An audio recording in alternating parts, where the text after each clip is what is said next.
To start this video, I wanted to introduce you guys to something that has completely changed our line of business, and it's creating an acquisition team. As dumb as it sounds, a lot of people out there don't have an acquisitions process other than going on Zillow, LoopNet, speaking to brokers, trying to find deals.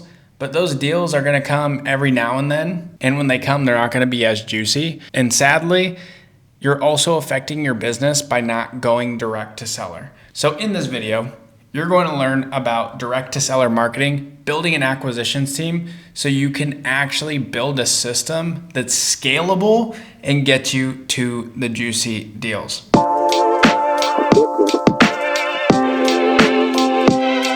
Starting off, you're going to need to figure out what the difference between inbound and outbound leads are.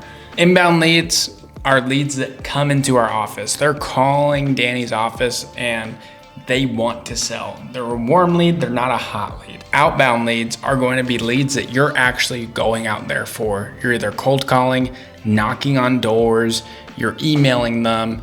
They're the coldest of cold leads. They never even told you that they wanted to sell, but you're hoping that you can convert a cold lead to a hot lead. We do both inbound and outbound leads, and none is better than the other. Obviously, one feels better because you're not going to get rejected as harsh sometimes, but in all reality, it doesn't fucking matter. You need to be doing both. Step one, you got to have an outbound system that just rocks. For us, it's cold calling.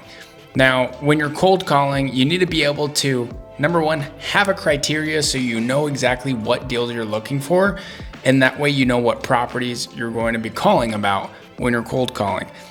We go onto Propstream and we filter out all the properties that we need by their age, by their condition, by how long the owner has owned it, and we will call every single owner.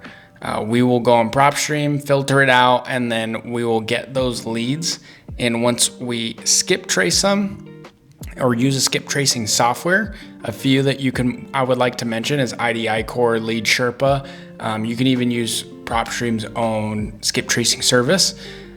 Once you skip trace them, you put them into your dialer. For us, we're using call tools. People have used Xen Dialer, people use Mojo Dialer. We prefer call tools. Put it in there and you just hammer the phone. Start calling. And obviously it's gonna take some sales skills. You're gonna need to know what to say on the phone. You're gonna have to be confident. There's a lot of other factors that go into it. The main thing is you're calling, you're getting in front of them, you're asking them if they wanna sell, and you're locking up that deal. Once, let's say hypothetically, Nancy tells you, hey, Danny, I'm ready to sell my property, would love to sell it. We make them an offer. Right when we make them an offer, it's entered into our CRM. We do our due diligence of finding out the details of the property. And then once we get those details, the offer is made.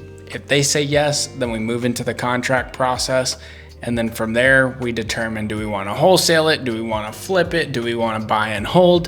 What do we want to do? We have multiple strategies, whether it's something creative, subject to, seller finance. There's 1,000 ways to handle the deal. The main thing is locking up the deal at a right price so you have multiple exit strategies. And that's the name of the game. Now, I went super deep into that. I went quick, and that's just bare bones, dry everything of what we do. But if we're going to be doing this on the outbound side, we have to do it on the inbound side. And the system stays the same. It's not very different. You're still going to lock up deals for a discount. You're still going to come up with the best strategy to make sure that you can exit correctly. But the difference is your inbound leads are going to be a lot more expensive. Whether you're using pay-per-click or you're using running ads on Google or you're running ads on Facebook, or you're sending direct mail, it's going to cost a lot up front. You're gonna be spending thousands and thousands of dollars on mail, but on top of that, you're going to have some warm leads. These are gonna be your warmest leads, meaning they're gonna convert a lot easier, but neither of these strategies are better than the other. You should be doing all of them. You should have an outbound system, you should have an inbound system. So when you send mail, the main thing that you're gonna be doing is having a number on there for your seller to call. when they're ready. So once they call into your office, one of our agents pick up, they say, hello, this is Danny's office. They're asking the right questions about the property, every detail about the property, so that way we can make an offer. The next call, I get on the phone with them. Hey, Nancy, I heard you wanted to sell your property. Tell me a little bit about it. We'll start talking about the property. I will build some really, really good rapport, and then I hit them with an offer. Once I hit them with an offer, I stay silent. I listen to them and see if there's any way, if we're in the ballpark, if there's any way to play game and see what type of strategy I can use. If not, maybe I could sell or finance it. Maybe I can subject to it, do something creative to meet the price that they want, but we're not gonna buy overpriced real estate. So that's how it works on the outbound. Now with commercial real estate, it doesn't matter. You could do this either or, the exact same method. The only difference is the questions become different when you're speaking about whether it's a storage facility, an apartment complex, or a mobile home park, or you're buying a roofing business. The questions become different in each asset class.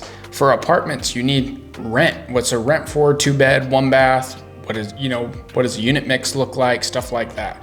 Storage facility, what is a unit mix? How much are you getting for each one? What's your occupancy? You're gonna have to figure out demand, all this other stuff. And so the questions become different on the commercial side. The only thing that's different is the questions, and the last thing, the skip tracing. There isn't a skip trace software out there. Building the list, you're probably gonna have to use Costar. You're probably gonna have to use maybe Yardi Matrix to get your list, but the skip tracing is different. You're gonna have to hire virtual assistants that are well trained to be able to find the correct contact for you to call. Now, same thing with mail. You could send that mail to the owner's address of what's on file on the assessor's page, but that's not always gonna be the correct address. It may be a PO box that they don't even touch. So at the same time, when your VA is skip tracing, they have to know what they're doing. They have to know that they're getting correct data, or you're gonna be spending all this time calling just a few leads and you're not gonna have accurate information. So a few sites you can use: Reonomy, Costar. Those are two big ones. Yardi Matrix, that's another one to build a list. For virtual assistants, you can use Onlinejobs.ph. You can go on Upwork and find skip tracers that way. But it's good for you to also know. For that reason, I'm linking a video here that I did with Real Estate Lab that shows you how to skip trace properties. Now, once you have it skip trace, you get those numbers, you throw it in your dialer, you start calling. Or you get those numbers, you throw it into a mailing campaign, you get mailing. And once you get those leads coming in and they're highly motivated, you turn them from cold to hot and you go under to the contract process. That's it, guys. Bare bones basic how to build an acquisitions team, but this is how we're able to do more deals. This is how we're able to build a system. This is how we're able to follow up with people, is we have a great CRM filled with a bunch of leads. So that way we're able to execute a lot better, and we can even look more professional while doing it. People think we're a bigger business than what we are because the way that we're able to speak, the way we're able to sell, and the way that we're able to show our systems. Now, if you guys are looking to scale, go ahead, comment below.